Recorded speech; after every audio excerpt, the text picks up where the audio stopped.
Hello friends, this is Mayuri Tavde. In the last lecture, we have taken a different subject for learning which is known as secretarial practice for class 12th commerce students. Today, I am going to take a different subject which is known as organization of commerce and management for standard 12th commerce students. And today, we are going to see the first chapter of this organization of commerce and management which is known as principle of management. अभी ये subject भी थोड़ा सा technical है, इसमें थोड़े theories हैं, वो समझना थोड़े इम्पॉर्टेंट है। अब वो थ्योरीज मैं आपको अच्छे से एक्सप्लेन कर दूंगी, आपको डरने की ज़रूरत नहीं है। You can understand this subject very easily. चलिए तो हम लोग अब देखते हैं प्रिंसिपल्स ऑफ मैनेजमेंट। जैसे कि ये चैप्टर का नाम ही है principles of management, will break this words into two, principle और management. अब principle क्या है? Principle को हम management से कैसे relate कर सकते हैं? Principle is nothing but the universal truth. Universal truth मतलब जो universally accepted है, fundamental truth है. Principle एक fundamental truth है. फॉर एग्जाम्पल मैं आपको बताती हूँ कि जैसे मून अर्थ के अराउंड रिवॉल्व होता है, it is a fundamental truth. ये कोई चेंज नहीं कर सकता या ये कोई डिनाई नहीं कर सकता। जैसे कि गैलेक्सी में स्टार्स है, ये कोई चेंज या डिनाई नहीं कर सकता कि गैलेक्सी में स्टार्स नहीं है। तो इसीलिए प्रिंसिपल उसे कहा जाता है जो यूनिवर्सली एक्सेप्टेड होता है, हर ऑर्गेनाइजेशन उसे फॉलो करती है और ये प्रिंसिपल्स आगे चल के मैनेजर्स को भी बहुत गाइडेंस देते हैं। अब what is mean by management? Management is the coordination and administration of task to achieve the goal. Management एक ऐसा वर्ड है जो कुछ अचीव करने के लिए हमको कोऑर्डिनेशन और एडमिनिस्ट्रेशन सिखाता है। हमारा एक पर्टिकुलर गोल है, उसको अचीव करने के लिए हम लोग एक प्लान बनाते हैं, उसको एग्जीक्यूट करते हैं और हम वो गोल अचीव करते हैं, right? Like in studies you have a certain percentage in your mind that I want to take certain percentage for class 12th. That is your goal. Now what you do to achieve it? आप planning करते हो, उसका execution करते हो, पढ़ाई उस तरीके से करते हो, उसको प्रॉपरली एडमिनिस्टर करते हो और उसके बाद में जाके आपको वो परसेंटेज अचीव होते हैं। चलिए तो will see the definition and introduction of principles of management. I hope principles of management ये वर्ड आपको समझ में आ गया होगा कि इसका बेसिक मीनिंग क्या है। इंट्रोडक्शन और डेफिनेशन में हम थोड़े अलग तरीके से देखेंगे। Meaning and definition. While achieving goal of an individual or an organization, it is always important to use different systems or techniques. अब कोई भी ऑर्गेनाइजेशन का गोल अचीव करने के लिए हमें डिफरेंट सिस्टम्स और टेक्निक्स की ज़रूरत पड़ती है जो कि हमें प्रिंसिपल्स देते हैं, राइट? हर एक ऑर्गेनाइजेशन का अपना एक स्ट्रक्चर होता है, अपना एक कल्चर होता है, उस हिसाब से वो ऑर्गेनाइजेशन चलता है। Those are known as principles. Some of these techniques are accepted universally, hence they are called as principles. अब इसमें से कुछ टेक्निक्स ऐसे होते हैं जो यूनिवर्सली ऑलमोस्ट बहुत से ऑर्गेनाइजेशन में यूज होते हैं। आपको बहुत से ऑर्गेनाइजेशंस का कल्चर सिमिलर दिखाई देगा। जैसे कि फॉर एन एग्जांपल, जब हम लोग ऑफर लेटर लेते हैं कोई भी कंपनी का, जब हमें जॉब लगती है, हम ऑफर लेटर लेते हैं तो उसमें कुछ एम्प्लॉय बेनिफिट्स होते हैं।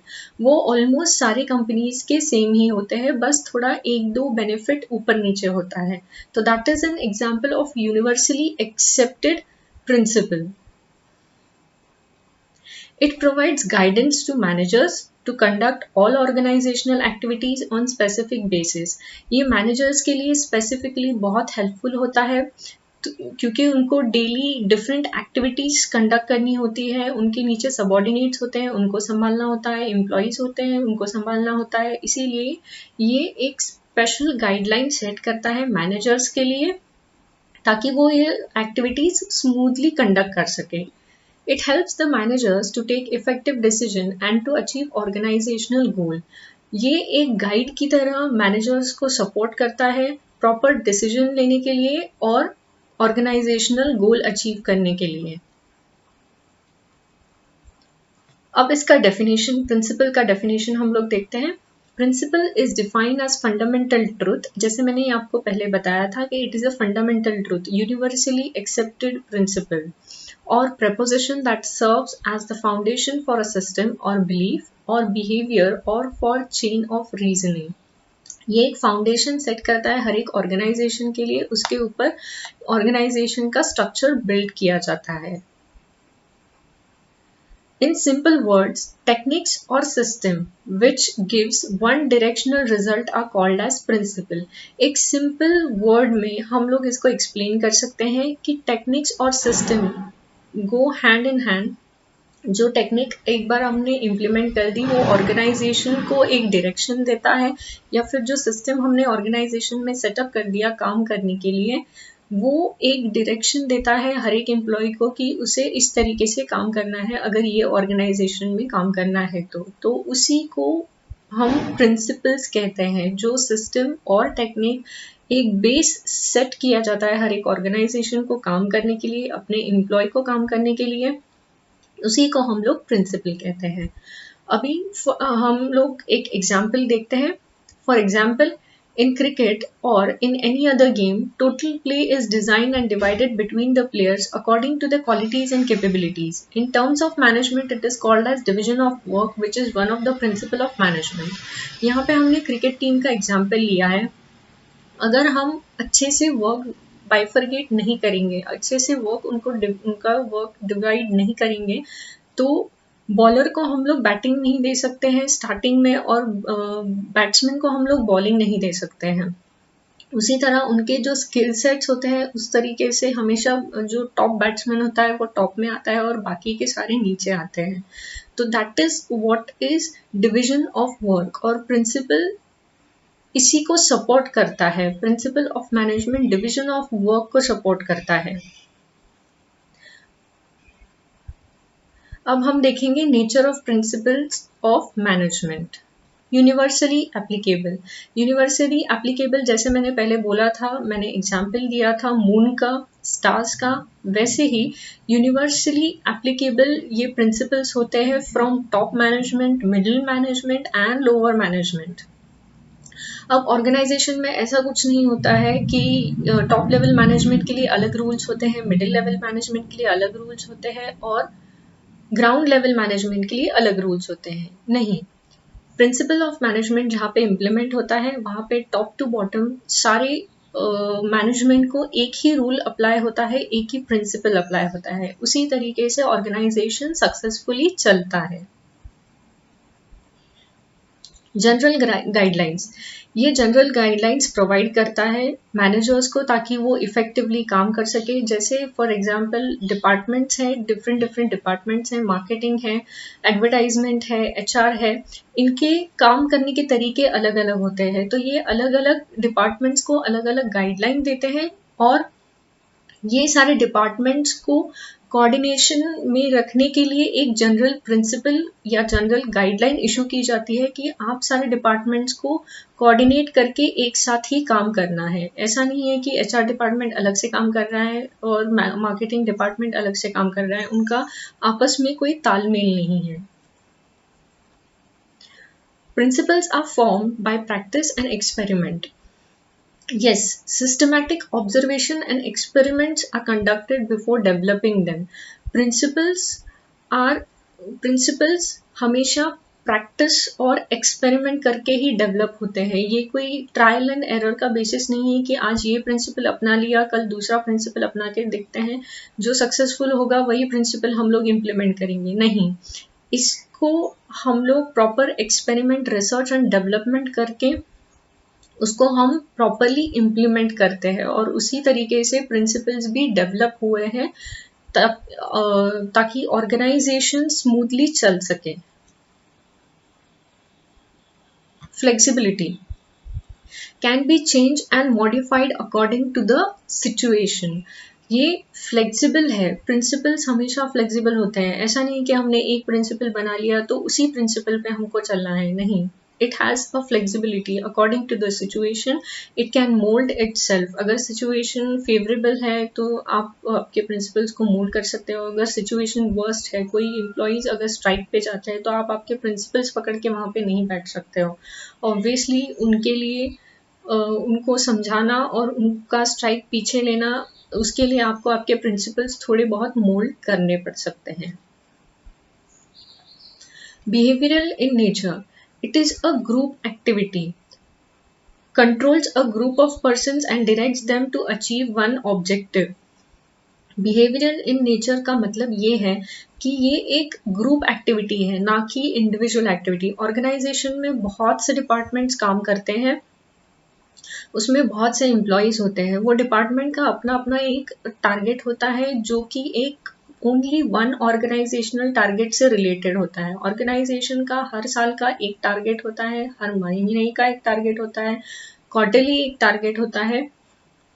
तो उस टारगेट को अचीव करने के लिए अलग अलग डिपार्टमेंट्स अपना खुद का टारगेट सेट करते हैं जो ग्रुप में काम करते हैं, और उन सब का टारगेट होता है ऑर्गेनाइजेशनल टारगेट अचीव करना. That is what is known as behavioural in nature, ताकि वो अलग अलग ग्रुप के लोगों को एक साथ काम देके अपना टारगेट अचीव कर सके. Cause and effect relationship, principles of management are the base for taking decision. cause and effect मतलब अगर हम लोग कुछ फॉर एन एग्जाम्पल मैं आपको देती हूँ कि अगर हम डेली वेजेस या वर्कर्स को या एम्प्लॉयज को अगर हम लोग बोलते हैं कि आपने अगर 1 घंटा ज़्यादा काम किया या 1-1.5 घंटा ज़्यादा काम किया तो हम आपको ओवर टाइम देंगे या हम आपको मंथली टारगेट अचीव करने के लिए इंसेंटिव देंगे, तो उस हिसाब से वो वर्कर मोटिवेट होके काम करने लगते हैं, बिकॉज 1 आवर का ओवर टाइम उनको मिलना होता है. 1 आवर अगर उन्होंने मंथली टारगेट अचीव कर लिया तो उसका इंसेंटिव उन्हें मिलना होता है. This is what is known as cause and effect. Cause क्या है? पैसे. इफेक्ट क्या आता है कि एम्प्लॉय मोटिवेट होके उस कॉज के पीछे दौड़ने लगता है. All principles are of equal importance. ये जो सारे प्रिंसिपल्स हमने देखे हैं वो उतने ही इक्वली इम्पॉर्टेंट है, ना कि कोई ज़्यादा इम्पॉर्टेंट है और कोई कम इम्पॉर्टेंट है. ऐसा कुछ नहीं है. यूनिवर्सली एप्लीकेबल होना भी उतना ज़रूरी है. जनरल गाइडलाइंस भी वो प्रोवाइड करता है. प्रैक्टिस एंड एक्सपेरिमेंट से वो फॉर्म होते हैं. फ्लेक्सिबिलिटी उसमें होनी चाहिए, बिकॉज वो कोई भी सिचुएशन में मोल्ड हो सकती है प्रिंसिपल. ग्रुप एक्टिविटी, हम लोग ग्रुप में एक साथ काम कर सके एक प्रॉपर ऑब्जेक्टिव अचीव करने के लिए. कॉज एंड इफेक्ट रिलेशनशिप भी होना उतना ही जरूरी है. अब हम देखेंगे significance of management principles. First significance है मैनेजमेंट प्रिंसिपल्स प्रोवाइड करता है यूजफुल इंसाइट मैनेजर्स को. यूजफुल इंसाइट्स मैनेजर्स को प्रोवाइड करता है, इसका मतलब है मैनेजर को प्रॉपर डायरेक्शन देता है, प्रॉपर डिसीजंस लेने के लिए कि कौन से डिपार्टमेंट में किस चीज़ की ज़रूरत है. वो मैनेजर्स को हेल्प करता है, उनकी टीम को कैसे लीड करना है इसके लिए हेल्प करता है. Management principle is a guide for the manager to take proper decision, proper actions and motivate the employees to take out maximum work from them. जैसे मैंने बोला था कि मैनेजमेंट क्या होता है, तो हम लोग मैक्सिमम वर्क हमारे सबॉर्डिनेटर से करवा लेंगे. That is what is known as management, right. Helps in efficient utilisation of resources. अभी रिसोर्सेज यहाँ पे 2 तरीके के होते हैं. One is physical resource and one is human resource. Physical resource में आता है मटीरियल, मशीन एंड मनी, और ह्यूमन रिसोर्स में आता है हमारे एम्प्लॉयज. तो मैनेजर्स को ये हेल्प करता है प्रिंसिपल्स ऑफ मैनेजमेंट कि हमने मटेरियल, मशीन और मनी कैसे इफेक्टिवली यूटिलाइज करके हमारा प्रॉफिट मैक्सिमाइज करना है, राइट. हमारे पास जितना सोर्स है उसको इस्तेमाल करके हमें ज़्यादा से ज़्यादा प्रॉफिटेबिलिटी कैसे कमानी है. और ह्यूमन रिसोर्स प्रॉपर चैनल में डाल के हम ये नहीं कर सकते कि एचआर के बंदे को हमने मार्केटिंग में डाल दिया और मार्केटिंग के बंदे को हमने प्रोडक्शन में डाल दिया. नहीं, proper channelisation of human resource, हमारे पास जो ह्यूमन रिसोर्स है उसका प्रॉपर चैनलाइजेशन भी होना उतना ही इम्पॉर्टेंट है। इसीलिए प्रॉपर डिपार्टमेंट के लिए जो आपने हायर किया हुआ है बंदा, उसे वही डिपार्टमेंट में डाल के उसकी स्किल सेट्स टेस्ट करके उसे वही डिपार्टमेंट में काम करने के लिए देना चाहिए। साइंटिफिक डिसीजन, साइंटिफिक डिसीजन का मतलब है सिस्टमैटिक और बैलेंस डिसीजन, मतलब सोच समझ के लिया हुआ डिसीजन। ऐसा नहीं है कि हमारे पास एक सिचुएशन आ गया और हमने हड़बड़ी में कोई डिसीजन ले लिया, नहीं। हमेशा मैनेजर को सोच समझ के डिसीजन लेने की बहुत ज़रूरत है। ये प्रिंसिपल मैनेजर को ट्रेन करते हैं कि क्रिटिकल सिचुएशन कैसे हैंडल किया जाए, और वरना उसको हमेशा ट्रायल एंड एरर बेसिस पे ही काम करना पड़ेगा। ये प्रिंसिपल समझ के मैनेजर भी कोई सिचुएशन आ गया, एम्प्लॉयज में फाइट हो गई, तो मैनेजर को वो क्रिटिकल सिचुएशन कैसे हैंडल करनी है ये पता होना चाहिए। उसे कहते हैं scientific decisions. Understanding social responsibility, अभी हर एक ऑर्गेनाइजेशन को सोशल रिस्पॉन्सिबिलिटी अंडरस्टैंड करने की बहुत ज़रूरत है। ऐसा ही नहीं है कि हम लोग प्रॉफिट कमाए जा रहे हैं और हम इन्वायरमेंट को हार्म कर रहे हैं, हम सोशल रिस्पॉन्सिबिलिटी कुछ नहीं ले रहे। ऐसा नहीं होना चाहिए। आजकल CSR मतलब कॉर्पोरेट सोशल रिस्पॉन्सिबिलिटी, गवर्नमेंट ने एक इनिशिएटिव निकाला हुआ है कॉर्पोरेट सोशल रिस्पॉन्सिबिलिटी, जिसमें का आपको थोड़ा सा हिस्सा आपके प्रॉफिट का सोशल कॉज के लिए देना पड़ता है। जैसे कि आप कहीं शेल्टर होम्स में जाते हैं, वहाँ पे, या फिर कोई स्कूल्स है जो बच्चों को एजुकेशन देते हैं, उनको कुछ आप पैसे देते हो, ये सारी रिस्पॉन्सिबिलिटी भी आपको कैरी करना बहुत ज़रूरी है।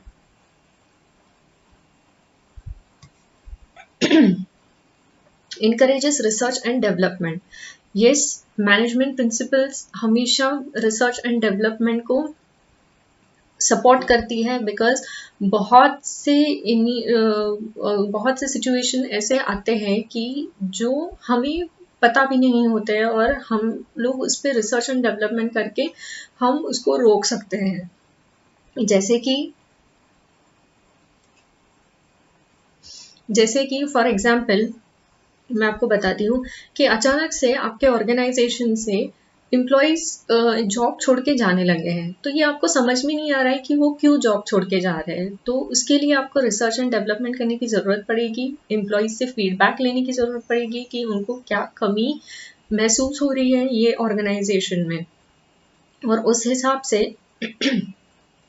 हिसाब से फिर आप अपने पॉलिसीज में थोड़े चेंजेस करेंगे जो एम्प्लॉयज़ के लिए फेवरेबल होंगे, उनके टाइमिंग फ्लेक्सिबल रखने की कोशिश करेंगे। ये सारी चीज़ें रिसर्च एंड डेवलपमेंट के अंडर ही आती है। Helps to coordinate and control, yes, ये हर एक डिपार्टमेंट पे अपनी नज़र रखते हैं। Management principles top level management के लिए अलग होते हैं और मिडिल लेवल मैनेजमेंट के लिए अलग होते हैं, ऐसा कुछ नहीं है। ये एक यूनिवर्सली अप्लाइड प्रिंसिपल है जो कि हर डिपार्टमेंट को, टॉप लेवल मैनेजमेंट को भी कंट्रोल करता है, और मिडिल लेवल मैनेजमेंट को भी कंट्रोल करता है, और लोअर लेवल मैनेजमेंट को भी कंट्रोल करता है।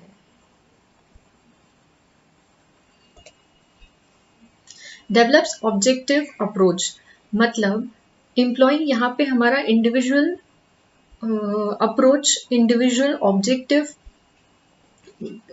फुलफिल करने के लिए ही नहीं आते हैं, बल्कि उनको ऑर्गेनाइजेशनल लेवल का भी ऑब्जेक्टिव फुलफिल करना होता है। इंडिविजुअल लेवल का उनका ऑब्जेक्टिव क्या होता है? सैलरी कमाना, उनके फैमिली के लिए पैसे कमाना।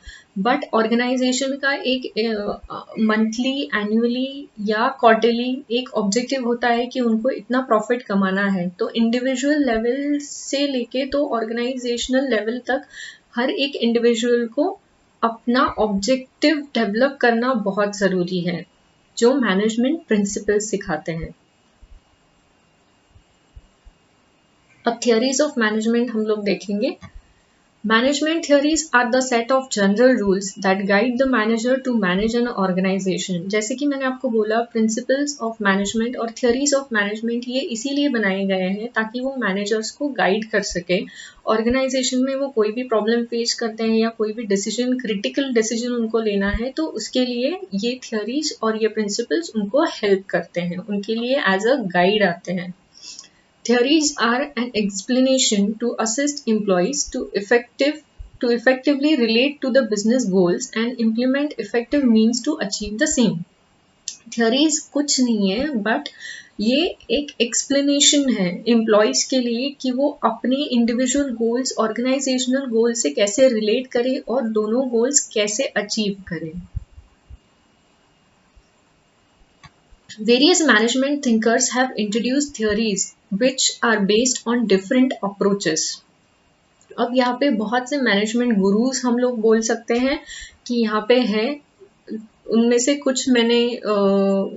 कुछ की थियोरीज मैंने आज इस वीडियो में ली है, तो हम लोग वो थियोरीज भी समझ लेंगे.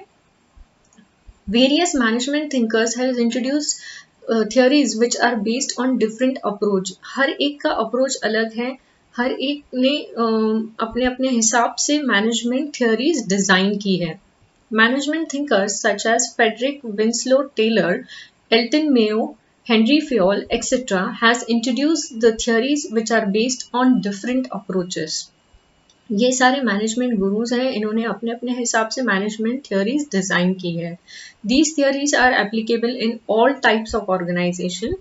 With approach modification, every manager can use these theories by adding some innovative technique and strategies.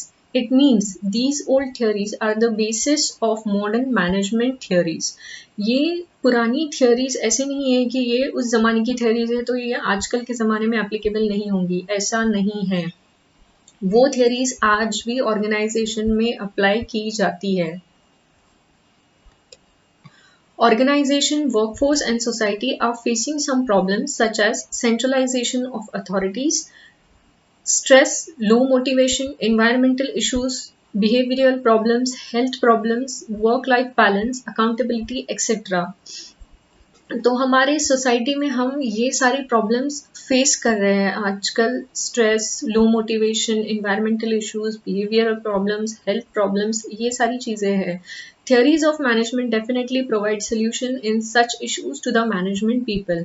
तो मैनेजमेंट के लोगों के लिए ये theories काफ़ी अच्छी साबित होती है, एज अ गाइड उनके लिए बहुत अच्छी साबित होती है कि ये सारी प्रॉब्लम्स अगर हम एम्प्लॉयज़ के साथ भी फेस कर रहे हैं तो उन्हें कैसे सॉल्व किया जाए, उसके लिए ये सारी थियरीज डिज़ाइन की गई है. Henry Fayol's administrative theory of management. Henry Fayol की हम लोग मैनेजमेंट की थियोरी हम देखते हैं. Henry Fayol 1841 to 1925 was a French mining engineer. वो एक फ्रेंच माइनिंग इंजीनियर थे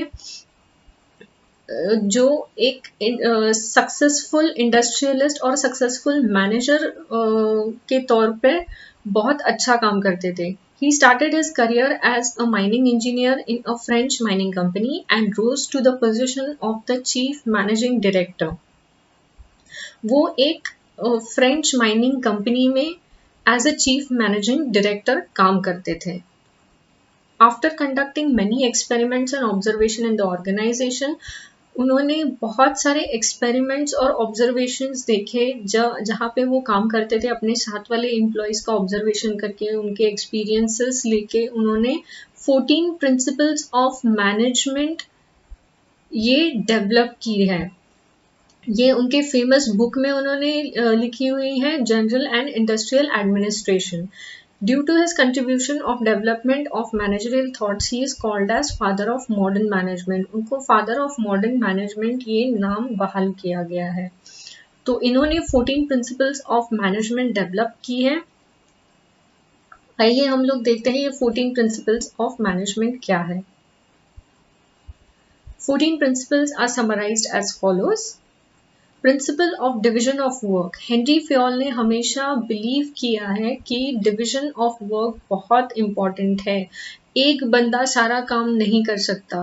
मैनेजमेंट है, मैनेजमेंट में कुछ बोर्ड ऑफ डायरेक्टर्स होते हैं, वो अपना ऑर्डर मैनेजर्स या सबऑर्डिनेटर्स को देते हैं, मैनेजर्स फिर वो अपने एम्प्लॉयज़ को पास ऑन करते हैं और एम्प्लॉयज़ वो डेली वेजेस वर्कर्स या कुछ होंगे उनको पास करते हैं। तो ये हायरार्की ऐसी होती है। तो division of work is very important. Management उनका काम करती है, मैनेजर्स अपने लेवल पे अपना काम करते हैं, एम्प्लॉयज़ अपने ग्राउंड लेवल पे अपना काम करते हैं। तो इसीलिए स्किल सेट्स के हिसाब से हमेशा हर किसी को अपना काम दिया जाना चाहिए, ये हेनरी फ्योल हमेशा बिलीव करते थे। Principles of authority and responsibility.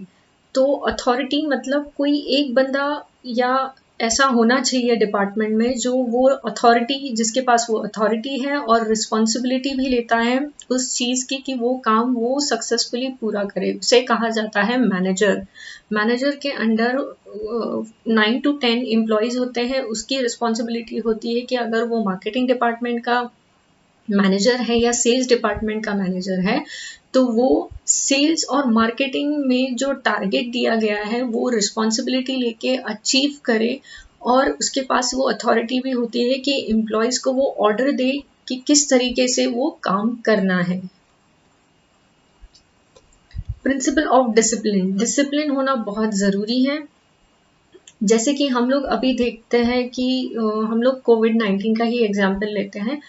Working situation बहुत सारी चेंजेस हो चुके हैं वर्किंग सिचुएशन में, बिकॉज आजकल लोग ऑफिसेस में नहीं जा रहे हैं। तो जैसे हम लोग ऑफिस में जाते हैं वहाँ पे एक डिसिप्लिन माहौल होता है, हम लोग सिर्फ ऑफिस की और काम की ही बातें वहाँ पे करते हैं। एक 9 to 5 प्रॉपर जॉब होता है, प्रॉपर टाइमिंग होता है, उसमें हमको काम खत्म करना होता है। बट अभी सिचुएशन ऐसा हो गया है कि कोई भी डिसिप्लिन्ड मोड में काम नहीं कर रहा है। अपने घर पे बैठ के हमें जैसे टाइम मिलता है हम लोग वैसे काम करते हैं। तो इसके लिए डिसिप्लिन का इम्पोर्टेंस इतना है कि अगर आप 9 to 5 में प्रॉपर काम करते हो तो आपको दूसरे दिन ज़्यादा बर्डन नहीं आएगा, राइट? तो इसीलिए डिसिप्लिन होना बहुत ज़रूरी है। Principal of unity of command. अभी प्रिंसिपल्स ऑफ मैनेजमेंट ये एक यूनिवर्सली एक्सेप्टेड ट्रुथ है, फंडामेंटल ट्रुथ है। तो जब हम ये प्रिंसिपल यूज करते हैं यहाँ पे यूनिटी ऑफ कमांड, मतलब ऐसा नहीं है कि टॉप लेवल मैनेजमेंट कुछ और डिसीजन बोलता है, मैनेजर्स कुछ और डिसीजन लेते हैं और एम्प्लॉयज कुछ और प्रॉब्लम्स फेस करते हैं। जो कुछ भी ऑर्डर या कमांड ऊपर से आता है टॉप लेवल मैनेजमेंट से आता है, वही नीचे मैनेजर्स को पास होना चाहिए, वही नीचे एम्प्लॉयज़ को पास होना चाहिए। अगर उस मैसेज में थोड़ी सी भी गड़बड़ हो गई तो उसका मीनिंग भी चेंज हो सकता है। इसीलिए यूनिटी ऑफ कमांड होना बहुत ज़रूरी है, ताकि top level management, middle level management और ग्राउंड लेवल मैनेजमेंट में एक कनेक्शन बना रहे कि लोअर लेवल मैनेजमेंट को पता होना चाहिए कि टॉप लेवल मैनेजमेंट को क्या एक्सपेक्टेड है, हमें किस तरीके से काम करना एक्सपेक्टेड है। Principal of unity of direction. अभी ऐसा नहीं है कि टॉप लेवल मैनेजमेंट एक अलग डायरेक्शन में जा रही है, मिडिल लेवल मैनेजमेंट एक अलग डायरेक्शन में जा रही है, नहीं, ये नहीं चल सकता। यूनिटी ऑफ डायरेक्शन भी होना ज़रूरी है। अगर हमको क्वार्टरली टारगेट अचीव करना है तो लोअर लेवल मैनेजमेंट से लेके तो टॉप लेवल मैनेजमेंट का एक ही डायरेक्शन होना चाहिए काम करने का, जो वो क्वार्टरली रिजल्ट आपको दे। That is why unity in principle of unity in direction में हेनरी फ्योल बहुत बिलीव करते थे। Henri Fayol always believed in unity of direction because without proper direction there would be no achievement of goal. Principle of subordination of individual interest to organisational interest. Henri Fayol हमेशा बोलते थे कि individual अपने personal interest के लिए हमेशा organisation में आता है। उसका पर्सनल इंटरेस्ट क्या है? तो पैसा कमाना, उसकी फैमिली के लिए, उसके फैमिली को सर्वाइव करना है, इसके लिए उसका मेन मोटिव इंडिविजुअल लेवल पे होता है। बट वही मोटिव, इंडिविजुअल लेवल का मोटिव अगर हमें कन्वर्ट करना है ऑर्गेनाइजेशनल लेवल पे तो उसे कुछ इंसेंटिव देना पड़ेगा या उसे कुछ ओवर टाइम देना पड़ेगा, तब जाके वो ऑर्गेनाइजेशनल लेवल पे या उसका इंडिविजुअल गोल और ऑर्गेनाइजेशनल गोल थोड़ा बहुत सिमिलर होना चाहिए। उस हिसाब से फिर वो अपना इंडिविजुअल गोल कन्वर्ट करेगा ऑर्गेनाइजेशनल गोल में। प्रिंसिपल ऑफ सेंट्रलाइजेशन, सेंट्रलाइजेशन होना बहुत ज़रूरी है। मतलब टॉप लेवल मैनेजमेंट से मैनेजर से लेके तो लोअर लेवल मैनेजमेंट तक प्रिंसिपल्स ऑफ सेंट्रलाइजेशन बहुत इंपॉर्टेंट रोल प्ले करता है। अभी ग्राउंड लेवल मैनेजमेंट है उनको एक चैनल से जाना पड़ता है, मतलब उनको पहले मैनेजर के पास जाना पड़ता है, मैनेजर से फिर वो टॉप लेवल मैनेजमेंट तक जा सकते हैं।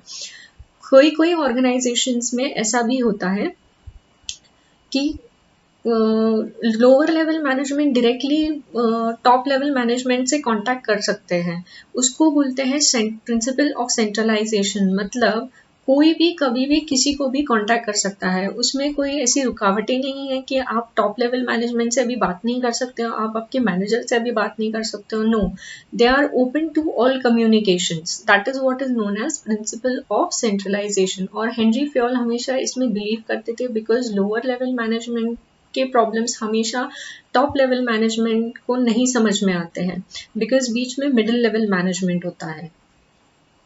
तो इसके लिए प्रिंसिपल ऑफ सेंट्रलाइजेशन होना बहुत ज़रूरी है। Principle of remuneration. अब रेम्यूनरेशन जिस हिसाब से काम करता है उस हिसाब से उसको रेम्यूनरेशन दिया जाता है। डेली वेजेस वर्कर्स को उनका रेम्यूनरेशन फिक्स होता है।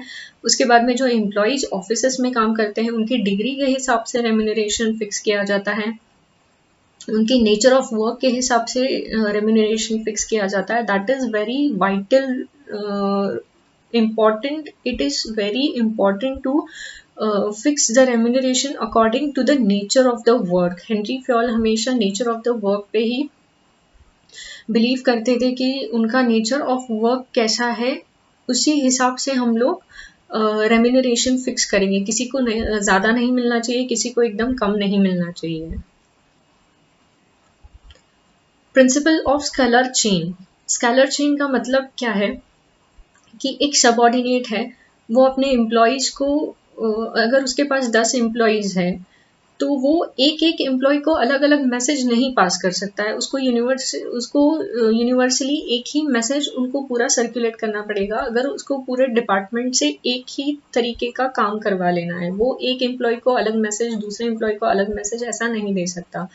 मतलब एक स्केलर चेन का डायग्राम होता है, उस हिसाब से ही इंफॉर्मेशन फ्लो होनी चाहिए। एक सबऑर्डिनेटर से उनके कलीग्स को जानी चाहिए और एक मैनेजर से उसके सबऑर्डिनेटर्स को प्रॉपर चैनल से कम्युनिकेशन होना चाहिए। Principles of order. अब जब ऑर्डर ऊपर लेवल मैनेजमेंट से पास होते हैं वो कभी कभी नीचे आने तक, मतलब ग्राउंड लेवल के एम्प्लॉयज़ तक आने तक उसका मीनिंग काफ़ी चेंज हो जाता है, बिकॉज हर एक का परसेप्शन अलग होता है। कोई मैनेजर अलग तरीके से सोचता है, कोई मैनेजर दूसरी तरीके से सोचता है। तो इसके लिए फिर प्रिंसिपल ऑफ ऑर्डर मतलब एक कम्युनिकेशन होना बहुत ज़रूरी है। अगर आप मैनेजर्स को भी वही मेल शूट कर रहे हो, एक मेल शूट कर रहे हो, तो वही आपके ग्राउंड लेवल एम्प्लॉयज़ को भी वही मेल सर्कुलेट होना चाहिए। मतलब order from top to bottom एक जैसी ही होनी चाहिए। Principle of equity. Principle of equity मतलब कोई भी किसी को भी बायस नहीं रहना चाहिए। जो आप डिसीजन ले रहे हो किसी भी ऑर्गेनाइजेशन में, तो कोई भी डिपार्टमेंट को फेवर नहीं करना चाहिए, कोई भी डिपार्टमेंट में ज़्यादा बायस नहीं होना चाहिए। सारे डिपार्टमेंट्स हम लोग इक्वली ट्रीट करेंगे, उसको बोलते हैं principle of equity. Henry Fayol always believe in principle of equity. Principle of stability of tenure. अभी फॉर एन एग्जाम्पल मैं आपको ये एग्जाम्पल देके एक्सप्लेन करती हूँ। अगर कोई एम्प्लॉय आपके पास आता है और उसका पिछला रिकॉर्ड अच्छा नहीं है, मतलब वो हर 6 महीने में, हर 1 साल में कंपनी छोड़ के जाता है, तो क्या गारंटी है कि वो आपके पास 6 महीने रहेगा या आपके पास 1 साल रहेगा। तो ये एम्प्लॉयज़ की स्टेबिलिटी आपके ऑर्गेनाइजेशन में होना बहुत ज़रूरी है। अगर कोई एम्प्लॉय आपके ऑर्गेनाइजेशन में आता है तो उसने एटलीस्ट कम से कम 2 साल या 5 साल आपके ऑर्गेनाइजेशन में काम करना चाहिए। ऐसे एम्प्लॉयज को लेना ही नहीं चाहिए जो अनस्टेबल है। जो हर 6 महीने में हम अपना जॉब चेंज करने के पीछे लगे हुए रहते हैं। इसीलिए stability of tenure is more important. अगर एम्प्लॉयज़ हमारे यहाँ पे ज़्यादा काम करेगा तो हमें रिटेंशन का खर्चा कम आएगा। इसीलिए फिर हमें stability of tenure principle implement करने की बहुत ज़रूरत है। प्रिंसिपल ऑफ इनिशिएटिव, अभी ऐसा नहीं है, principle of initiative is something which everyone should take initiative to achieve the organizational goal commonly। अभी ये अगर टॉप मैनेजमेंट में ऑर्गेनाइजेशन का गोल अगर सेट किया है कि हमको हाफ ईयरली में इतना टारगेट अचीव करना है या क्वार्टरली इतना टारगेट अचीव करना है, तो वो टॉप लेवल मैनेजमेंट ही करेगा, नहीं। ये बॉटम एम्प्लॉयज मतलब डेली वेजेस वर्कर्स से लेके तो टॉप मैनेजमेंट की रिस्पॉन्सिबिलिटी बनती है कि वो अपने अपने लेवल पे इनिशिएटिव लेके उस प्रिंसिपल को इम्प्लीमेंट करें ऑर्गेनाइजेशनल गोल अचीव करने में। Principle of Esprit D corpus, team work. अभी टीम वर्क जैसे मैंने आपको एक्सप्लेन किया था कि ग्रुप में हम लोग काम करते हैं तो हर एक इंडिविजुअल का परसेप्शन अलग होता है, हर एक इंडिविजुअल की आइडियाज जनरेशन अलग होती है, हर एक इंडिविजुअल का डिसीजन पावर अलग होता है। तो ये सारा कॉम्बिनेशन एक मैनेजर को हैंडल करके उसे अपने टीम को लीड करना होता है। That is very important and this principle teachers team work to the manager, how he should handle the team with different perspective, different thinking and different decision makings. वो किसी के साथ बायस नहीं हो सकता कि आज इसका सुन लिया कल उसका सुन लिया, नहीं, उसे सबका सुन के प्रॉपर एक डिसीजन पे आना बहुत इम्पॉर्टेंट है। Frederick Winslow Taylor's scientific management theory. Taylor, 1856–1950, was an American who started his career as a machinist in Midville Steelworks, Philadelphia, and gradually, through his hard work and progress, rose to the position of the chief engineer.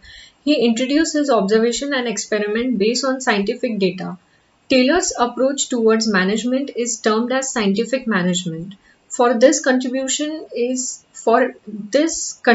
in development of management thought, he is known as father of scientific management. तो Taylor एक American थे, Philadelphia में उन्होंने मैडवेल steel work ये company में as a chief engineer काम किया था और वहीं से उन्होंने साइंटिफिक मैनेजमेंट थ्योरी ये डेवलप की थी और उन्हें आज भी फादर ऑफ साइंटिफिक मैनेजमेंट माना जाता है। Taylor's management theory is based on scientific experiment. This theory involves the application of scientific approach to decision making and solving them at the same time. तो ये एक scientific based experiments पे बनाई गई theory है जिसे scientific management नाम दिया गया है। And this theory involves application of scientific approach। हमेशा उसे scientifically prove करके ही उसको as a principle approval दिया गया है। According to Taylor, problems should be solved by scientific techniques rather than rules of thumbs and trials and errors। तो हम लोग कोई एक scientific थ्योरी इम्प्लीमेंट करने से पहले उसे हमेशा टेक्निकली टेस्ट करना ज़रूरी है। जब हम इम्प्लीमेंट करते हैं तो उसे टेक्निकली टेस्ट करना बहुत ज़रूरी है। हम सिर्फ टेस्ट एंड ट्रायल के बेसिस पे काम नहीं कर सकते हैं, वो साइंटिफिकली अप्रूव होनी बहुत ज़रूरी है। Definition of scientific management by Frederick Taylor. Scientific management consists of knowing what you, that is, management wants men to do exactly, and seeing that they do it in the best and cheapest manner। मतलब management को हमसे क्या expected है, ये हमें scientific management Frederick Taylor ने बताया है, ये थ्योरी में फेडरिक टेलर ने एक्सप्लेन किया है। Principles of scientific management। Science not rule of thumb। ये साइंटिफिकली प्रूव्ड है बट ये थंब रूल नहीं है कि ये प्रिंसिपल हमेशा इसी तरीके से अप्लाई होनी चाहिए, नहीं, इसे हम मॉडिफाई भी कर सकते हैं. The principle which is scientifically proven you can modify according to the situation and according to the circumstances which are in front of you. और उसे हमेशा साइंस का बैकबोन रहेगा, but it is not necessary कि ये thumb rule ही है कि आपको यही प्रिंसिपल इम्प्लीमेंट करनी है. हार्मनी नॉट डिस्कॉर्ड, ये प्रिंसिपल्स जो टेलर ने दी है हमें साइंटिफिक मैनेजमेंट थियोरीज में, जो ये प्रिंसिपल दिए हार्मनी नॉट डिस्कॉर्ड, तो हमें हमेशा हार्मनी बनाने के लिए ये प्रिंसिपल यूज करना है. साइंटिफिकली अगर वो प्रूफ है तो इसे हार्मनी बनाने के लिए ही बनाया गया है, ना कि हमें किसी में डिस्ट्रैक्शन, किसी भी ऑर्गेनाइजेशन में डिस्ट्रैक्शंस या झगड़े के लिए ये इस्तेमाल करना है. मेंटल रेवोल्यूशन इज समथिंग जो टेलर ने दिया हुआ है. वो रिलेटेड है मेंटालिटी ऑफ एम्प्लॉयज़ की mentality according to the situation change होना बहुत ज़रूरी है. अकॉर्डिंग टू द ईयर्स, जैसे ईयर्स पास होते हैं वैसे एम्प्लॉयज़ की मेंटालिटी भी चेंज होते जाती है and it should get changed. इसीलिए इन्होंने मेंटल रेवोल्यूशन ये एक कंसेप्ट डिज़ाइन किया था कि 1950s में जो एम्प्लॉयज़ का माइंडसेट था वो अभी 2020 में तो नहीं होगा पक्का.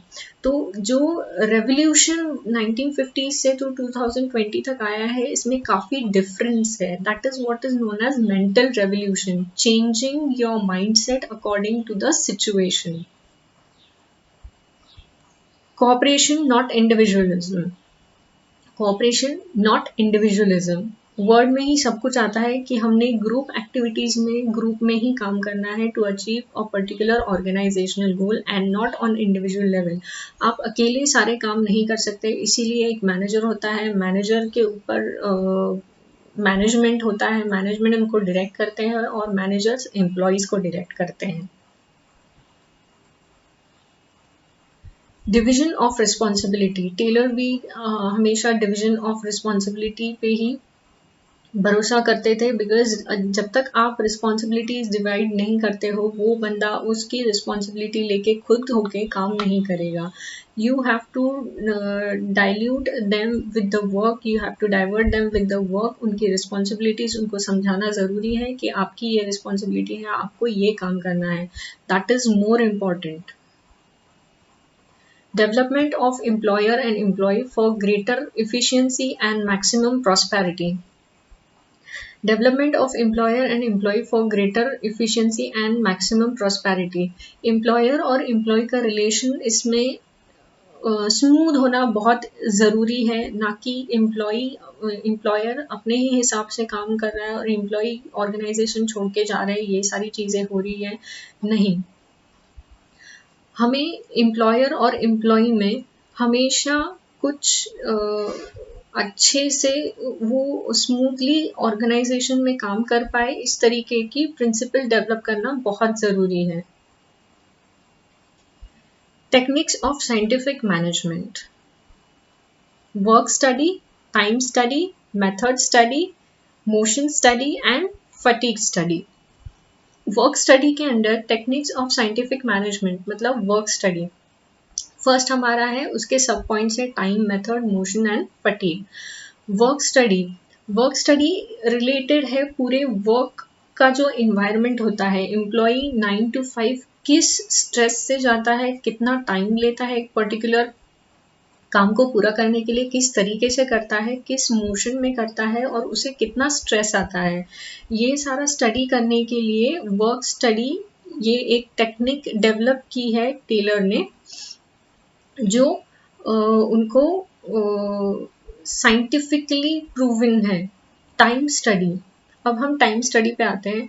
एक एम्प्लॉय एक पर्टिकुलर काम करने के लिए कितना टाइम लेता है और वही एम्प्लॉय एक पर्टिकुलर टास्क कंप्लीट करने के लिए कम समय ले रहा है.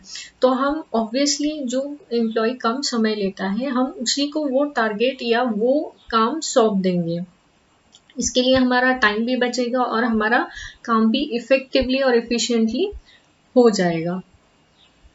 मेथड स्टडी, मेथड मतलब वो किस तरीके से किस मेथड का इस्तेमाल करता है वो काम कंप्लीट करने के लिए, that is also most important. वो साइंटिफिकली प्रूवन होना चाहिए, वो कोई भी तरीके से गलत तरीके से काम करके टाइम अगर सेव कर रहा है तो वो अप्रूव नहीं होगा as a principle. Motion study, अब वो किस स्पेस में या किस टाइम जोन में अपना काम पूरा करता है। Motion in the sense machinery से रिलेटेड भी ये स्टडी है कि एक पर्टिकुलर मशीन का मोशन कितना है, वो कितने टाइम में कितना प्रोडक्ट बनाते हैं, कितना फिनिश प्रोडक्ट बनाते हैं, दैट इज मोर इम्पॉर्टेंट। तो उसके लिए मोशन स्टडी भी हमको करनी बहुत ज़रूरी है। और फटीग स्टडी, ये सारा टाइम, मेथड, मोशन, ये सारा लगा के एक एम्प्लॉय को कितना स्ट्रेस हैंडल कर पा रहा है, ये सारे काम करने के लिए एक ऑर्गेनाइजेशन में, that is more important, that study is more important. अगर उसे बहुत स्ट्रेस आ रहा है तो हम उसे कोई और काम सौंप सकते हैं और उस काम के लिए हम कोई और बंदा हायर कर सकते हैं। Standardisation of tools and techniques, अभी हमारे पास कोई भी टूल्स है तो ऑब्वियसली हम उसका एक स्टैंडर्ड सेट करते हैं। टूल्स एंड इक्विपमेंट्स, हम उसका अभी आज फॉर एन एग्जाम्पल, आप मल्टी स्पेशलिस्ट हॉस्पिटल में जाते हो, वहाँ पे सारी मशीनरी हाई टेक्नोलॉजी से ड्रिवन होती है। वही क्यों, आपके स्मार्टफोन्स भी है, जो आपको नया टेक्नोलॉजी आया आपको वो नया स्मार्टफोन चाहिए होता है। तो इसीलिए साइंटिफिक मैनेजमेंट थियोरी सपोर्ट करती है कि आपके टूल्स और इक्विपमेंट्स, आप जो कुछ भी यूज कर रहे हो आपके ऑर्गेनाइजेशन में, वो अपग्रेडेड होने चाहिए। Scientific task setting, scientific task setting मतलब हर एक टास्क सेटिंग का कुछ पर्पस होना ज़रूरी है और वो पर्पस एम्प्लॉयज़ तक पहुंचना बहुत ज़रूरी है। तभी वो टास्क जो हम लोग सेट कर रहे हैं दैट विल बी अचीवेबल। अगर एम्प्लॉयज़ को पता ही नहीं है वो टास्क किस लिए सेट किया गया है और किस पर्पस से सेट किया गया है, तो वो टास्क उनको अचीव करना डिफिकल्ट हो जाएगा। इसीलिए साइंटिफिकली उनको प्रूव करना है कि ये टास्क हमने क्यों सेट किया है, हमें ये अचीव करना है, हमें ये गोल अचीव करना है। तो उस हिसाब से एम्प्लॉयज अपना काम कर पाएंगे। साइंटिफिक सिलेक्शन एंड ट्रेनिंग, जैसे कि मैंने आपको बोला कि अगर आप एचआर के लिए कोई बंदा हायर कर रहे हो तो उसको मार्केटिंग में नहीं डाल सकते और मार्केटिंग का बंदा आप एचआर में नहीं डाल सकते।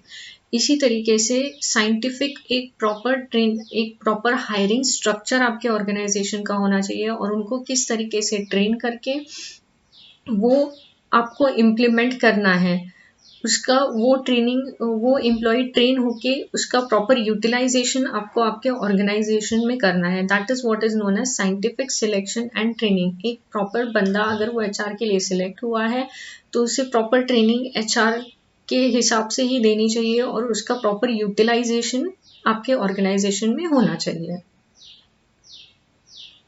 फंक्शनल ऑर्गेनाइजेशन, फंक्शनल ऑर्गेनाइजेशन मतलब smooth functioning of an organisation, जिसमें कुछ भी डिफिकल्टीज नहीं आती है। ये सारी आप एक्टिविटीज अगर फॉलो करेंगे तो it will function smoothly. At planning level, ये हो गया वर्क स्टडी लेवल और एक प्लानिंग लेवल इनका है। ये मैं सारे पॉइंट्स आपको डिस्प्ले कर देती हूँ। Root clerk tells how work moves from each machine to other machine। Planning आपका इस लेवल पे होना चाहिए, मतलब सबसे पहले आपका रूट लेवल पे प्लानिंग होना चाहिए कि मशीन किस तरीके से मूव करती है, कितना टाइम लेती है एक पर्टिकुलर टास्क कंप्लीट करने के लिए और ये मशीन को कितनी मेंटेनेंस की ज़रूरत है। Instruction clerk records instruction to complete the work. अभी रूट लेवल क्लर्क से ये जाता है इंस्ट्रक्शन वर्क पे, वो सारी चीज़ें नोट डाउन करता है कि आपका रिकॉर्ड किस तरीके से हो रहा है, मतलब आपका काम किस तरीके से चल रहा है, सारी चीज़ों का रिकॉर्डिंग करता है। मशीन कितना टाइम कितने टास्क के लिए ले रहा है और अगर ये टास्क इतने समय में किया जाएगा तो ये मशीन पे कितना लोड डालेगा, time and cost clerk determines time in which work should be completed and work out the cost. Time and cost clerk ये देखता है कि एक मशीन को एक टास्क कंप्लीट करने के लिए कितना समय लग रहा है और वर्कआउट द कॉस्ट, वो कितना कॉस्ट लग रहा है, कितना मटेरियल जा रहा है, कितना इलेक्ट्रिसिटी जा रहा है, कितना वो मशीन का मेंटेनेंस जा रहा है, ये सारा कॉस्ट देखने के लिए it is more important. Discipline ensures that the workers are working as per the factory rules. Discipline हर इसमें प्रिंसिपल, हर इसका इम्पॉर्टेंट प्रिंसिपल है. जैसे कि मैं आपको कोविड-19 का एग्जाम्पल दिया था कि अभी वर्क स्ट्रक्चर में डिसिप्लिन बचा ही नहीं है, हर कोई अपने हिसाब से काम करता है, वर्क फ्रॉम होम है, इसीलिए अब अपने हिसाब से काम हो रहा है. तो इसीलिए हमेशा फैक्ट्रीज में रूल्स सेट किए जाते हैं, ऑर्गेनाइजेशन में रूल्स सेट किए जाते हैं ताकि एम्प्लॉयज अपने हिसाब से काम, फैक्ट्री के और ऑर्गेनाइजेशंस के रूल्स के हिसाब से काम करें. At implementation level, gang boss actually gets the work done. Gang boss actually gets the work done. एक बॉस होता है जो हमेशा आपका काम करवाने के लिए आपके पीछे पड़ा हुआ रहता है. That is what is known as gang boss. Speed boss ensures that the work is completed in specific time. जैसे 9 to 5 आपको टास्क दिया होता है तो आपको एक पर्टिकुलरली टाइम दिया होता है कि आपका 12:30 या 1 तक आपका ये इतना काम हो जाना चाहिए. That is what is known as speed boss. Repair boss handle security and maintenance of mechanism. ये सिक्योरिटी हैंडल करते हैं जो कुछ भी सॉफ्टवेयर आपका खराब हो गया होगा या फिर मशीनरी खराब हो गई होगी, उसका मेंटेनेंस हमेशा रिपेयर बॉस के पास होता है. Inspector ensures that the work is done as per the specific standard. एक specific standard, जैसे कि एक एग्जाम्पल लेते हैं हम लोग, सिक्स सिग्मा का नाम बहुत सुनते हैं. That is a standardized procedure which is set by every organization. Six sigma जो लेते हैं उनका एक पर्टिकुलर स्टैंडर्ड काम होता है, उसी हिसाब से उनको काम करना पड़ता है. इसीलिए ये एक इंस्पेक्टर होता है जो इंश्योर करता है कि ये सारे स्टैंडर्ड फॉलो हुए हैं. According to Taylor, with the help of proper division of all activities into planning and implementation, management can definitely achieve the required performance of the employees. अभी ये अगर स्टैंडर्डाइजेशन और टाइम वर्क और implement अगर उसको अच्छे से किया जाए तो ऑब्वियसली टेलर के हिसाब से ये परफॉर्मेंस इन्हांस करता है एम्प्लॉयज का भी और ऑर्गेनाइजेशनल टारगेट भी अचीव होते हैं. Differential piece rate wage plan. Remuneration should be fixed in such a way that average workers is motivated to attend a standard output. अभी रेम्यूनरेशन ऐसा फिक्स होना चाहिए कि आपका जो रेगुलर वर्कर है उसको भी काम करने का मोटिवेशन मिले. जैसे कि मैंने एग्जांपल दिया था कि ओवर टाइम का अगर आप डिक्लेरेशन करते हो कि अगर आप 1 आवर एक्सटेंड करेंगे तो आपको ओवर टाइम मिलेगा, तो रेम्यूनरेशन कुछ ऐसा फिक्स होना चाहिए जो हर एक एम्प्लॉय को मोटिवेट करे काम करने के लिए. Taylor suggested the differential piece wage system. Higher rates are offered to employees who complete the work more than the standard quantity under the system. मतलब ये वेज प्लान से अगर आपने एम्प्लॉयज को रेम्यूनरेशन दिया तो हर एक एम्प्लॉय मोटिवेट होगा अपने काम से दिया हुआ ज़्यादा काम करने के लिए. On the other hand, if an employee is performing below the standard, he shall be given lower rate of wages. This technique motivates the employees to attain higher standard performance and earning wages, that is remuneration at higher rate. तो ये differential piece rate wage plan हमेशा employ को motivate करता है और अच्छा काम करने के लिए. चलिए फ्रेंड्स, हमारा आज का ये first chapter principle of management, I hope आपको सारे कंसेप्ट अच्छे तरीके से, सारी थ्योरीज अच्छे तरीके से समझ में आए होंगे. अगर आपको और कोई क्वेरीज है, क्वेश्चंस है, तो you can drop me in the comment box. Thank you.